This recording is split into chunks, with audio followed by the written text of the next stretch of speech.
vous êtes à l'épisode 0 de ma série de vlogs en Thaïlande.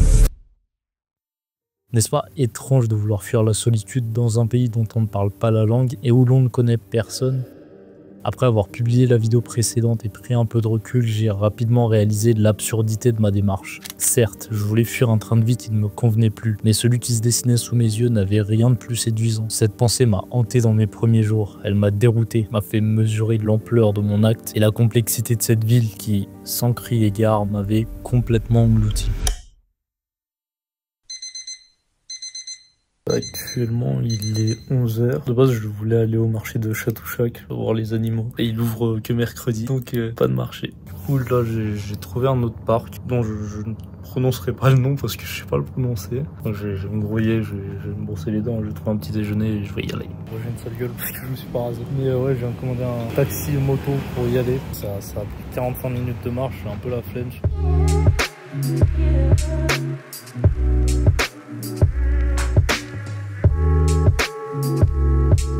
Là, il est donc midi, très belle heure pour prendre son petit déjeuner. Je suis au parc qui se nomme comme c'est écrit à l'écran. C'est un très grand parc, j'ai l'impression. C'est assez beau, assez reposant. J'ai essayé de me poser dans un coin pour un peu débriefer ce que j'ai pas pu filmer les premiers jours parce que j'ai pas voulu filmer aussi. Putain, j'ai une de gros lézards. Je vais m'approcher lentement parce que j'ai entendu dire que c'est merde. Ils étaient putain de mimoses. Je suis pas rassuré. Très honnêtement, la bestiole elle est vraiment fat. Ce que j'ai entendu dire, c'est que en règle générale, ces bestioles ne t'attaquent pas, mais si elles t'attaquent et qu'elles finissent par te mordre, genre t'es dans une merde noire mais ultime.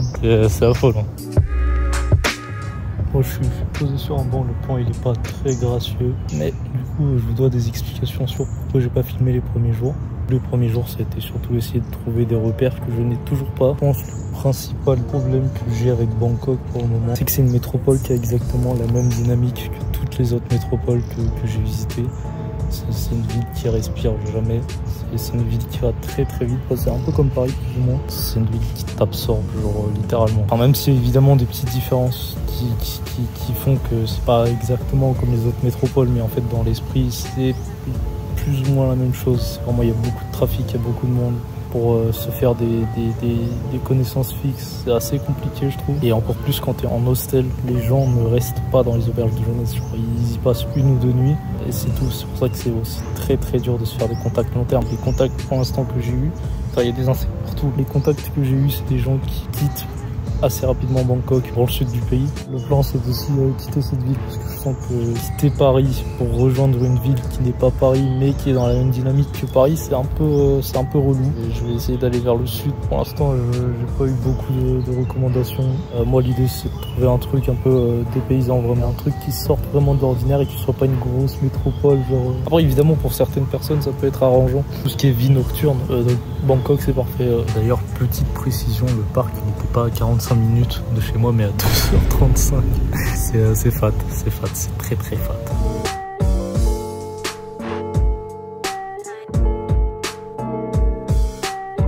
Je voulais tester les cinémas, comment ils sont ici, et il y avait 2 films qui particulièrement m'intéressaient, à savoir Better Man et A Complete Unknown, le biopic sur Robin Williams et celui sur Bob Dylan. Et en fait, aucun des 2 films n'est diffusé dans toute la Thaïlande. Je suis un peu déçu. Bob Dylan, c'est le meilleur remède contre la solitude et la dépression, les mecs.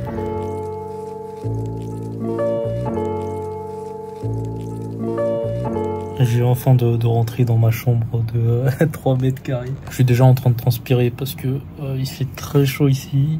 Je sais pas quelle température il faisait ce matin, mais facilement au-dessus des 25 degrés. Je suis en train de monter les rushs que j'ai tourné aujourd'hui. Et voilà, je continue à taffer jusqu'à 17h. À 18h, j'ai un truc, du coup je me taille ici à 17h30. Et voilà.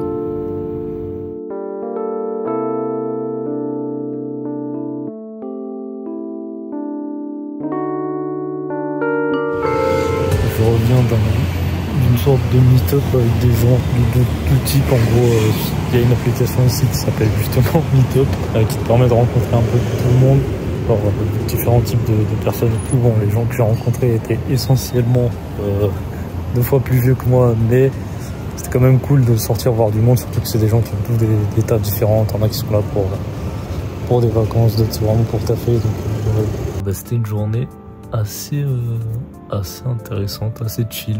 J'ai pu faire le point sur pas mal de trucs. J'avoue que c'était une des premières journées où j'ai pu pleinement, je crois, profiter de Bangkok. Dans mes paroles de ce matin, j'ai quand même été assez dur vis-à-vis de cette ville. Évidemment que c'est une ville qui bouge beaucoup, mais c'est une ville aussi où certains quartiers sont très calmes le soir, c'est assez agréable. En rentrant, j'ai pu marcher dans je sais pas où, mais c'était un quartier où il n'y avait pas beaucoup d'activités. Je vais essayer de vous dire à demain. Toujours avec la même énergie, toujours avec la même nonchalance, toujours avec la même inexpressivité. Donc là il est 10h10, je vais encore de me réveiller à 10h terriblement. Ce que j'ai prévu ce matin, très honnêtement, je vais juste me balader dans un parc qui est à côté. Ça va être la dernière journée suivie du vlog. Je vais en profiter aussi quand je serai rentré dans ma chambre pour répondre à quelques questions qui m'ont été posées. Débriefer peut-être un peu sur cette première approche de Bangkok, sur comment je vois la suite des choses aussi. Et voilà. Donc là ça y est, je me suis préparé et il est littéralement 11h43. J'ai mis beaucoup trop de temps à me préparer.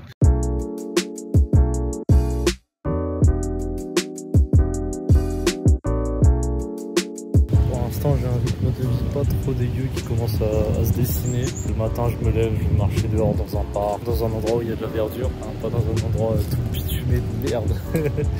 Après je rentre dans ma piole, je travaille jusqu'à environ 17-18h. Ensuite le soir je sors, je fais un truc, enfin, j'essaie de voir des gens. À partir de par exemple 21h30, je rentre dans ma piole et je reprends le travail. Et après je me couche logiquement. J'essaie de travailler jusqu'à minuit et après genre soit je me mets devant une série le temps de m'endormir ou soit je m'endors complètement. C'est un rythme de vie qui pour l'instant qui me plaît, qui me laisse déjà de une du temps pour profiter de la ville, de deux du temps pour travailler. Et 3 du coup du temps pour sociabiliser un peu, pour voir des gens, pour pas être trop dans ma bulle. C'est un rythme de vie, bon, certes qui est peut-être pas optimal. Je sens que sur certains trucs je traîne un peu trop le matin, ne serait-ce que faire ma toilette, me mettre prêt pour pouvoir sortir dehors.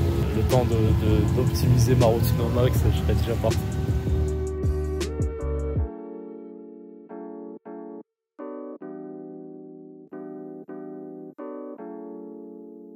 Avant de débriefer un peu ce que j'ai fait à Bangkok jusqu'ici, je vais rapidement répondre à quelques petites questions qui m'ont été posées. On commence avec Léo Carbo. Eau incroyable avec exactement 5 E. T'y restes combien de temps? Alors très honnêtement, de base j'étais parti pour vagabonder un peu en Asie. Là techniquement je pense que d'ici milieu fin mars je suis rentré en France. Malgré le fait que j'ai énormément envie de visiter l'Asie, que j'ai énormément envie de faire d'autres pays, j'ai quelques trucs à régler en France pour le moment et bon bah malheureusement c'est des choses sur lesquelles je peux pas trop faire l'impasse. D'ailleurs Léo Carbo, je lui fais rapidement de la pub, il fait des trucs sur LinkedIn, il est très chaud. Tous les gens qui s'intéresseraient un peu à la publicité, au milieu des ads, un peu la manière dont certaines publicités sont faites, je vous conseille énormément de regarder son LinkedIn parce qu'il est très chaud. La plupart des autres commentaires, c'est des commentaires qui m'ont beaucoup encouragé, qui ont beaucoup aimé la vidéo, donc ça c'est très cool franchement. Je vous remercie énormément tous ceux qui ont pris la peine de commenter, de liker ou de partager. C'est vraiment très cool de voir qu'il y a des gens qui me suivent dans mon délire. J'attends l'épisode 3 où tu vas tabasser des tailles. C'est pas prévu, peut-être. Non, ça c'est pas prévu. J'ai prévu de faire du mal à aucun Thaïlandais. Il y a aussi une question de Edouard Renard 606. Du coup, les Ladyboys. Alors, j'ai pu faire un peu de vie nocturne. J'en ai peut-être vu, peut-être pas. Je détecte pas ce genre de choses à première vue. Très honnêtement, si ta question a un double sens, je ne suis pas dans ce pays pour faire ce genre de choses. Moi, vos bails de touristes, vous me mettez pas là-dedans. Moi, je suis juste là pour visiter, chill, tranquille. Du coup, pour débriefer rapidement des premiers jours, ce que j'ai pas filmé, comme j'ai dit, c'était surtout prendre mes repères, essayer de m'installer dans cette ville. C'était particulièrement dur, très honnêtement. Les premiers jours étaient plus compliqués que ce que je pensais. Une grande partie du voyage, je suis quand même livré à moi-même. Autant dans un pays que tu connais où tu as une certaine proximité avec la culture, ça peut être facile. Autant dans un pays qui est genre à 10 000 km de chez toi de base, où la culture des gens là-bas, c'est pas du tout la tienne. C'est assez compliqué, très honnêtement. Mais ça fait partie de l'aventure dans tous les cas. En souhaitant sortir de ma zone de confort, c'est forcément des choses auxquelles je me serais confronté d'une manière ou d'une autre, donc c'est pas plus mal. Mais mes premiers jours me semblaient assez catastrophiques. Très honnêtement, mon rythme de sommeil, et encore aujourd'hui à l'heure à laquelle je vous parle, il est catastrophique. Je me couche aux heures françaises et je me lève aux heures thaïlandaises, ce qui fait que genre à chaque nuit j'ai genre 4 heures de sommeil. C'est très dur et c'est là qu'on se rend compte vraiment de l'importance du sommeil. J'avais grandement sous-estimé ce que c'était le jet lag. Clairement, je pensais qu'au bout de 2 jours ça serait réglé. Pas du tout, vraiment pas du tout. C'est là que je vais pouvoir aborder un point que j'ai négligé et qui m'a fait entre guillemets pas trop apprécier mes premiers jours. J'avais pas de routine, j'avais pas de plan, je savais pas quoi faire dans cette ville concrètement. Il y a des journées où les passer genre enfermé là-dedans. C'est des trucs que je faisais déjà en France. Du coup j'avais limite l'impression d'être revenu à la case départ. J'avais pas prévu non plus de sortie particulière. Je sortais de manière aléatoire, je planifiais pas du tout mes journées, c'est-à-dire que je sortais que quand j'avais envie de sortir, et ça peut être une bonne chose techniquement d'être libre, mais en fait à terme, quand t'as pas de plan, quand t'arrives pas à te visualiser dans la vie, quand tu sais même pas ce que t'es censé faire ici, et ton cerveau il déprime tout simplement. On sous-estime trop grandement la puissance des routines. Clairement, si j'avais pas décidé de me prendre en main et de m'établir entre guillemets une sorte de planning, à l'heure à laquelle là je vous parle actuellement, ça se trouve j'aurais pas été autant détendu, et ça se trouve j'aurais même pas sorti cette vidéo, j'aurais même pas filmé, j'aurais rien fait. Qu'est-ce que je vais retenir du coup de cette entre guillemets première semaine? J'ai pu déjà commencer à apprécier cette solitude que je cherchais un peu à fuir, à apprécier ces moments où je suis tout seul. Par exemple, je suis juste dans un parc et je me balade. Quand j'étais en France et que je faisais ce genre de choses, c'était pas le genre de moment que je préférais le plus. Maintenant, c'est des moments où j'arrive assez à être serein. J'arrive un peu à faire une introspection pour parler un peu comme un hippie. Ça me permet vraiment de pouvoir entre guillemets analyser ce qui va pas. Bien que maintenant j'ai une routine qui est fixe, le type de routine que je pourrais retrouver à Bangkok, ça va rapidement me lasser, et c'est surtout un type de routine que je pourrais totalement transposer dans d'autres régions du pays, par exemple dans le sud, là où j'ai décidé de plus m'orienter. Écoutez, c'était un vlog qui était très court, j'en ai conscience. Évidemment, je suis pas giga à l'aise à tenir une caméra. Des fois, j'aime bien juste profiter du moment, faire les choses comme elles vont sans être obligé de tenir mon téléphone, de me soucier de l'angle de caméra. C'est des trucs dont je suis pas habitué, c'est la première fois que je fais un vlog, il faut le savoir. En tout cas, je vous remercie très sincèrement d'avoir regardé cette vidéo jusqu'au bout. Je vous souhaite à tous une excellente journée, une excellente soirée ou une excellente nuit. À mercredi prochain pour la suite du vlog. En attendant, vous pouvez évidemment mettre un like, partager cette vidéo, vous abonner, enfin faire tout ce que vous faites d'habitude. Vous pouvez également me suivre sur mon Instagram. Je n'ai pas grand chose à dire d'autre que tout simplement merci et au revoir.